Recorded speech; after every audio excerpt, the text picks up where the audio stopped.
बिस्मिल्लाहिर्रहमानिर्रहीम। अस्सलाम वालेकुम नाज़रीन, आप यूट्यूब चैनल देख रहे हैं। मैं इमरान खान हूँ। दो बड़ी अहम खबरें जहाँ से शुरू करते हैं। एक तो आपको ब्रेकिंग न्यूज़ दे देते हैं। मैंने रात को ये खबर ब्रेक की थी ट्विटर पे और उसके बाद फिर मुख्तलिफ जगहों पे ये खबर आना शुरू हो गई और तस्दीक भी की है इसकी फ़ारूक हबीब ने, जो साबिक वज़ीर इत्तलात और इसमें स्टेट मिनिस्टर थे वो, और उन्होंने भी इसकी तस्दीक की है क्योंकि उनका हल्का भी वही है जिस जगह से ये खबर आई है। खबर बड़ी मज़ेदार है। वो ये है कि जिन लोगों ने मरियम औरंगज़ेब के ख़िलाफ़ नारेबाजी की थी, वहाँ पे हुकूमती जब वफद गया था मस्जिद नबी के बाहर, जिन लोगों ने नारेबाजी की थी उनमें से 7 अफराद अब तक गिरफ्तार हैं।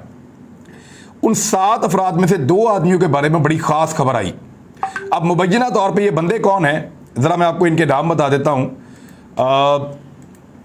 सऊदी अरब ने नून लीग के आबद शेर अली के ख़ास साबका चेयरमैन, यानी चेयरमैन रह चुके हैं पहले PMLN के, और सिटी मेयर के उम्मीदवार, यानी ना सिर्फ चेयरमैन रह चुके हैं बल्कि सिटी मेयर के उम्मीदवार भी हैं PMLN की जानिब से, और चौधरी शेर अली के बिजनेस पार्टनर भी हैं यही शख्स। इनका नाम है ख्वाजा रिजवान। ख्वाजा रिजवान के भाई को, जिनका नाम है लुकमान वल्द इकराम, कौम कश्मीरी बट, इनके भाई को लुकमान को, और अंसर वल्द ख्वाजा इमरान जो इनका भतीजा है उसको, इन 2 लोगों को मदीना शरीफ वाले वाक़े के ऊपर गिरफ्तार किया है। ज़रा दोबारा सुन लें। सऊदी अरब की गवर्नमेंट ने मुबैना तौर पे जिन 7 लोगों को गिरफ्तार किया उनमें से 2 लोगों का पता चल गया है। वो 2 लोग वो हैं जो आबिद शेर अली साहब के वालिद के बिजनेस पार्टनर मुबैना तौर पे, और साबका चेयरमैन और सिटी मेयर के उम्मीदवार PMLN के। उनका एक भाई है जिसका नाम है लुकमान, और उनका एक भतीजा है जिसका नाम है अंसर। इन दोनों को गिरफ्तार कर लिया। इनकी जो रिहाइश है वो गुरुनानकपुरा गली नंबर 2 इनकी रिहाइश है, वहाँ के रहने वाले हैं, और इनको गिरफ्तार कर लिया सऊदी अरब ने। इनको छुड़वाने के लिए जो सऊदी अरब में पाकिस्तानी कौंसलेट है उसके साथ रब्ता भी किया गया है शरीफ खानदान की जानिब से। मैंने चंद दिन पहले आपको कहा कि 2 बंदे ऐसे हैं जो गिरफ्तार हुए जिनका ताल्लुक PMLN से है, और आबिद शेर अली को और सलमान शहबाज को, उनको इस मामले में मुदाखलत करनी पड़ी, और वो कोशिश कर रहे हैं पाकिस्तानी वहाँ पे जो सफारती अमला है उसके ज़रिए से कि कुछ भी करें और इन 2 लोगों को छुड़वाएं। लेकिन ये 2 लोग नहीं छूट रहे क्योंकि मुबैना तौर पे इन लोगों ने इनिशिएट किया था उस सारे मामले को। अगर आप मरियम औरंगज़ेब की तस्वीर देखें तो एक तस्वीर में जब आप बहुत करीब जाते हैं तो जब उनके ऊपर नारेबाजी हो रही है तो आमतौर पर आदमी बहुत बदमज़ा होता है, लेकिन मरियम औरंगज़ेब मुस्कुरा रही हैं कुछ लोगों को देख कर। तो अब ये एक नई कहानी बन रही है और ये सवाल पैदा हो रहा है कि क्या मरियम औरंगज़ेब ने खुद अपने साथ ये सब कुछ करवाया, जानबूझकर रियासत मदीना वाला इशू उठाया, जानबूझकर वहाँ मदीना की रियासत में उस जगह पे जाकर उस सरजमीन के ऊपर अपने खिलाफ नारे शुरू करवाए, और जब नारे शुरू हो तो फिर सब लोग लगाते हैं, और फिर जब वहाँ पे एक माहौल बन गया तो उसके बाद फिर पाकिस्तान में पर्चे करवा दिए, शेख रशीद का भतीजा गिरफ्तार कर लिया, और फिर तौहीन मज़हब का कार्ड इस्तेमाल किया जिसको फिर एस्टेब्लिशमेंट ने बाद में रोका मुदाखलत करके। तो ये एक बड़ा अहम नुक्ता अब सामने आया है और ये इंफॉर्मेशन है, और इस इंफॉर्मेशन के ऊपर अगर हुकूमत डिनाई करना चाहती है तो कर दे, लेकिन ये बंदे पकड़े गए हैं मेरी जो इतला है इस वक्त उसके मुताबिक, और इन बंदों को छुड़वाने के लिए PMLN की जो हुकूमत है, इंपोर्टेड गवर्नमेंट, वो कोशिश भी कर रही है। दूसरी खबर, मरियम औरंगज़ेब जो हमेशा ये कहती रही हैं कि कुछ भी हो जाए पीका ऑर्डिनेंस को हम नहीं मानते। शहबाज शरीफ जिन्होंने पीका ऑर्डिनेंस के खिलाफ बहुत सारे स्टेटमेंट दिए, और बिलावल भुट्टो जरदारी जिन्होंने पीका ऑर्डिनेंस के खिलाफ बहुत सारे स्टेटमेंट दिए, राणा सनाउल्लाह जिन्होंने पीका ऑर्डिनेंस की मुखालफत की, इन सब लोगों ने मिलकर मीडिया के लिए ज़मीन तंग करना शुरू कर दी है और सहाफ़ियों के खिलाफ इंतकामी कार्रवाइयाँ शुरू कर दी हैं। पहली इंतकामी कार्रवाई का ये एक नोटिस मौजूद है, बाकायदा कानूनी कार्रवाई की गई है समी इब्राहिम के खिलाफ। समी इब्राहिम ने आज से चंद दिन पहले कुछ सवालात उठाए थे जनरल बाजवा साहब के हवाले से, और उन्होंने ये कहा था कि जनरल बाजवा ने इन सारी जमातों को इकट्ठा किया है और इस वजह से पाकिस्तान में रजीम चेंज हुआ है। तो अब इसमें जो है वो एक इंक्वायरी की गई है 296/2022। FIA ने उनको समन कर लिया है और उनको बुला लिया है और उनके ऊपर एलिगेशंस लगाए गए हैं, और मज़े की बात यह है कि उनके खिलाफ जो इंक्वायरी इनिशिएट की गई है, जो मुकदमा बनाया गया है, वो सेक्शन 20 ऑफ पीका ऑर्डिनेंस है, यानी पीका का कानून है, उसी के तहत, पीका के कानून के तहत ही उन्होंने ये मुकदमा दर्ज किया एफआईए ने, और उसी की बुनियाद के ऊपर समी इब्राहिम को बुलाया कि आओ आकर इंक्वायरी भुगतो।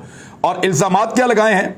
इल्जामात बहुत सारे लगा दिए उनके ऊपर कि आप पाकिस्तान के अंदर पैनिक क्रिएट करना चाहते हैं, खौफ पैदा करना चाहते हैं और इंटिमिडेशन चाहते हैं, फिर आप इनसिक्योरिटी पैदा करना, अदम तहफ़्फ़ुज़ पैदा करना चाहते हैं, अनरेस्ट पैदा करना चाहते हैं हुकूमत के जो ऑफिशियल्स हैं उनके दरमियान और आर्म फोर्सेस के दरमियान और जनरल पब्लिक के दरमियान।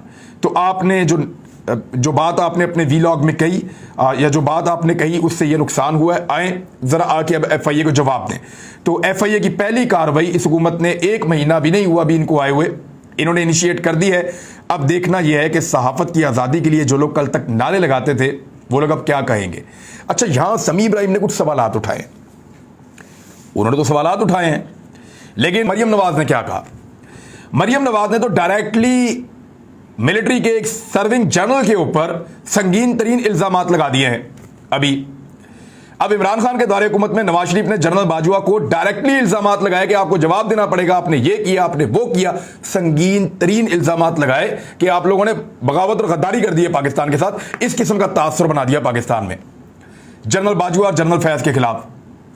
तब तो ये पीका ऑर्डिनेंस लगा के पर्चे नहीं दिए गए, ना पर्चा हुआ नवाज शरीफ पे, ना पर्चा हुआ मरियम नवाज पे, जजेस के खिलाफ किया गया, जर्नल्स के खिलाफ किया गया, दोनों के ऊपर कोई ऐसा पर्चा नहीं हुआ पीका ऑर्डिनेंस के तहत। बल्कि आपको मैं एक और चीज सुनाता हूं। नजम सेठी, हामिद मीर की तो बात ही छोड़ दें, वो तो बहुत उल्ट पटांग किस्म की बातें, पता नहीं आजकल मुझे समझ नहीं आ रही क्या हो गया। और हामिद मीर की एक दावत हुई है प्राइम मिनिस्टर हाउस में और मुबैना तौर पर वहां बड़े लेविश खाने खिलाए गए हैं और उनको बाकायदा बुला के ऑनर दिया गया है। एक बहुत बड़ा एसेट है वो मौजूदा इंपोर्टेड हुकूमत के लिए। बहरहाल वो एसेट है और उसको जो टारगेट दिया गया है उसमें एक टारगेट जो है वो अल्हम्दुलिल्लाह मैं भी हूं, और उसने अपना काम सोशल मीडिया पे शुरू कर दिया है। तो मुझे बहुत सारे लोगों ने उसके क्लिप भेजे हैं, 12 उसके स्क्रीनशॉट्स भेजे हैं, क्योंकि मुझे तो उसने ब्लॉक किया हुआ है, भागा हुआ है, मेरे सवाल का जवाब उसके पास नहीं होता, हामिद मीर के पास। अब जो बात की है नजम सेठी ने, नजम सेठी का यह कहना है कि वक्त आ गया है कि लोगों की पोस्टिंग्स और ट्रांसफर्स का, यानी कुछ लोगों की पोस्टिंग्स और ट्रांसफर्स होंगी, इसका वक्त आ गया है। कुछ जर्नल्स जो हैं वो रिटायर हो रहे हैं, इस महीने उनकी जगह पोस्टिंग्स और ट्रांसफर होंगी, और जरा ये कह रहे हैं कि जनरल फैज को ट्रांसफर कर दिया जाएगा जीएचक्यू में, और वहां नया कोर कमांडर पेशावर में यानी वहां पे अपॉइंट कर दिया जाएगा। इमरान खान साहब लॉन्ग मार्च में जनरल फैज की मॉनिटरिंग और उनकी मदद चाहते हैं। फिर नजम सेठी साहब कह रहे हैं, यानी ये फौज के इंटरनल मामलात के अंदर मुदाखलत नहीं है तो और क्या है। फौज के अंदर रैंक एंड फाइल के अंदर आप इस किस्म की जब खबरें देते हैं तो आप क्या चाह रहे हैं एक्चुअली? आप तो इदारे के अंदर फूट डालने की कोशिश कर रहे हैं। वो ये कहते हैं कि ये जो फ़ोन कॉल्स जाती हैं ना, ये पेशावर से जाती हैं। एक तो जो मेरी वाली फ़ोन कॉल है उसका भी बड़ा वो आजकल हवा बना हुआ है। तो मैं आपको क्लियर कर दूं कि मैं जनरल फैज़ को अपनी ज़िंदगी में एक ही दफ़ा मिला, और वो भी मैं तब मिला जब आर्मी चीफ से हमारी एक मुलाकात थी, वहाँ उन्होंने जनरल फैज़ से मिलवा दिया और बस हाथ मिलाया। उसके अलावा मैं इस आदमी को नहीं जानता और ना मेरी इसके साथ कोई ताल्लुकात रहे हैं। बार ये जो सहाफ़ी चलाए जा रहे हैं ये पेशावर से चलाए जा रहे हैं। किसी तरीके से बाजवा साहब के ऊपर प्रेशर डाला जाए कि वो अपने जो साथी हैं कोर ग्रुप के 5-6 बंदे, उनकी बात ना सुने और आर्मी के रैंक एंड फाइल की बात सुने, जनरल फैज़ की बात सुने और उनके 1-2 साथी हैं उनकी बात सुने और बाहर सोशल मीडिया की आवाम की बात सुने।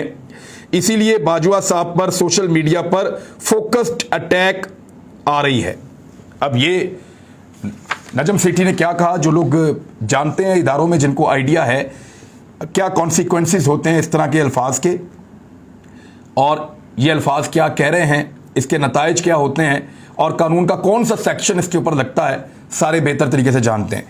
नजम सेठी को कोई पीका ऑर्डिनेंस के तहत नहीं बुलवाया गया, मरियम नवाज को पीका ऑर्डिनेंस के तहत नहीं बुलाया गया, बाकी जितने लोग हैं उनको भी नहीं बुलवाया गया, नवाज शरीफ को नहीं बुलवाया गया, हामिद मीर को नहीं बुलवाया गया। हामिद मीर ने जर्नल्स के खिलाफ खड़े होकर क्या कुछ नहीं कहा जब प्रोग्राम बंद हो गया था, जब जियो ने निकाल दिया था कि नहीं अभी हम प्रोग्राम जो है वो नहीं चला रहे हामिद मीर का, उन्होंने बोझ उठाने से इनकार कर दिया था जो बातें बाहर आई थी।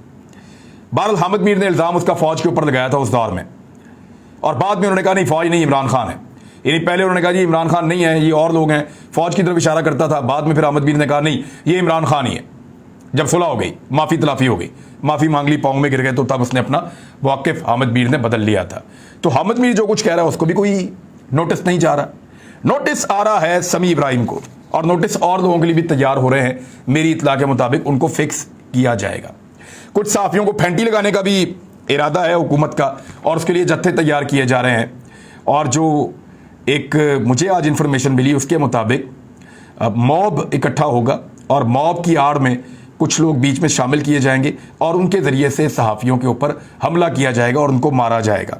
शॉर्ट लिस्ट कर लिए नाम उनके, बहरहाल देखी जाएगी जो होगा।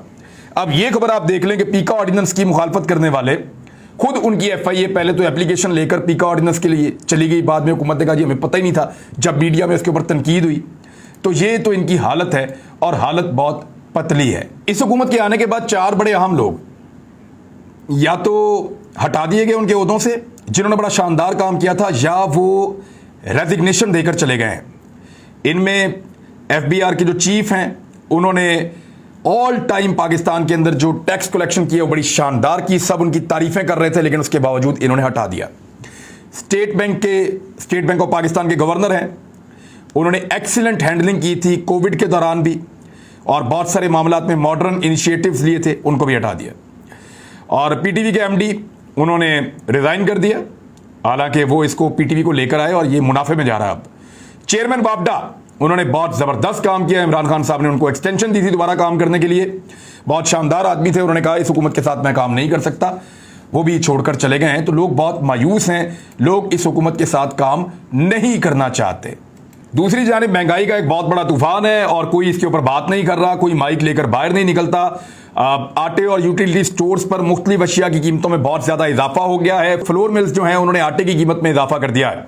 आटे का जो 10 किलो का थैला है उसकी परचून कीमत 650 रुपये, जबकि यानी 650 रुपये का मतलब है 1300 रुपये कर दी गई है, जबकि 20 किलो थैले की जो कीमत है वो 1300 रुपये कर दी गई है। ये 1100 का था। रमज़ान पैकेज के लिए फ्लोर मिल्स को 1400 रुपये फी मन सब्सिडी जो है वो सरकारी गंदम देकर 10 किलो आटे का थैला जो है वो कम पैसों में फरोख्त करवाया जा रहा था, लेकिन वो भी किसी किसी को मिल रहा था। और ईद की छुट्टियां खत्म होने के बाद वही जो स्टॉक की हुई चीजें थी उनको वापस महंगा कर दिया गया है, और सरकारी गंदम का कोटा मुकम्मल तौर पर बंद कर दिया गया है। हुकूमत ने गंदम बंद कर दी, जिसके बाद फ्लोर मिल मालिकान को ओपन मार्केट से गंदम खरीद कर आटा तैयार करना पड़ रहा है, जो उनको बहुत महंगा पड़ रहा है। लिहाजा इस वक्त 2330 रुपए तक गंदम दस्तयाब है, तो उन्होंने कहा जी हम आटा सस्ता नहीं दे सकते। मुख्तलिफ अशिया की कीमतों में इजाफा हो गया है अब तक, जिसमें दालें हैं, बेसन है, खजूर है, शरबत, चाय की पत्ती, ऑयल और दूध में इजाफा कर दिया गया है। ये नोटिफिकेशन जारी कर दिया गया इन चीज़ों की कीमत में इजाफे का। अच्छा, मुख्तलिफ ब्रांड के कुकिंग ऑयल और दूध की फी लीटर कीमत में अब दोबारा से 20 रुपए फी किलो का इजाफा हो गया है। यानी पहले वाला इजाफा अलग है, ये दोबारा इजाफा हो गया है। मुख्तलिफ ब्रांड्स के शरबत की जो 1500 जैसे रूह अफ़ज़ा की बोतल होती है उस पर 51 रुपए तक उनको महंगा कर दिया गया है। चाय की पत्ती जो है वो 190 ग्राम की कीमत में 12 रुपए, 190 ग्राम बहुत थोड़ी सी होती है, 12 रुपए का इजाफा कर दिया गया है। तो अब आप यानी 50 रुपए तक का इसका भी किलो पे इजाफा है। अब आप अंदाज़ा कर लें कि क्या सूरत पैदा हो चुकी है। जो गंदम की पैदावार है उस हवाले से पाकिस्तान तैयारी कर रहा था कि रूस से गंदम लेकर आएगा। इमरान खान साहब ने बंदोबस्त किया था कि 30% सस्ती गंदम आ जाएगी, हम गंदम के बहरान से निकल जाएंगे, लेकिन इस हुकूमत ने वो सारा मामला रोक दिया। गंदम बहुत महंगी हो जाएगी और दस्तयाब नहीं होगी इस साल के आखिर में, जो साल आने वाला है। ये मैं आपको पहले बता रहा हूं, ये एक बहरान है, इसको संभाल के रखिएगा। इस क्लिप को मैं आपको याद दिला रहा हूं कि साल के आखिर में गंदम का बहरान खुदा ना खास्ता हमारे दरवाजे पर खड़ा होगा, क्योंकि इस हुकूमत ने इस मामले के ऊपर बिल्कुल तवज्जो नहीं दी। दूसरी जानिब एक खबर चली है, और ये ज़राए से चली है, और ये खबर चलाई है एक्सप्रेस न्यूज़ ने। उन्होंने कहा कि जो साबिक खातून अव्वल उनकी जो करीबी सहेली फराह खान जो करप्शन के इल्ज़ामात का सामना कर रही है और इस वक्त दुबई में मौजूद है, उसने सामना करने के लिए इल्ज़ामात का पाकिस्तान आने का फैसला किया है। ये बड़ी अच्छी बात है। आए, गिरफ्तार करो, पकड़ो, इंक्वायरी करो। अगर वो जमानत ले ले तो जमानत ले ले, अगर उसको गिरफ्तार करना है तो गिरफ्तार करो। कानून सबके लिए बराबर होना चाहिए। पता करें कि उसने वाकई करप्शन की है, अगर की है तो साबित करें और साबित करके उसको जेल में डालें। इससे बेहतर बात हो नहीं सकती। लेकिन क्योंकि इस नाम को इमरान खान साहब को डिफेम करने के लिए इस्तेमाल किया जा रहा था, मेरे ख्याल में बेहतर यह है कि वो आए और आके सामना करे, और अगर तो ऐसा है तो ये एक अच्छी बात है। और दूसरी मुझे आपसे आखिर में गुजारिश करनी थी कि मेरे नाम का एक टॉप ट्रेंड चल रहा है पाकिस्तान में ट्विटर पे। आप सबका बहुत शुक्रिया, आप सबकी यकजहती के लिए बहुत शुक्रिया, लेकिन याद रखिएगा मुझे अपनी फौज से कोई खतरा मैं महसूस नहीं कर रहा। मेरा गिला जरूर था, लेकिन मैं कोई खतरा महसूस नहीं कर रहा, और मुझे नहीं लगता कि फौज मुझे नुकसान पहुंचाएगी। मेरी फौज है, ये मेरा कॉन्फिडेंस है। अब तक के लिए इतना ही। अपना ख्याल रखिएगा, अपने इस चैनल का भी। अल्लाह हाफिज।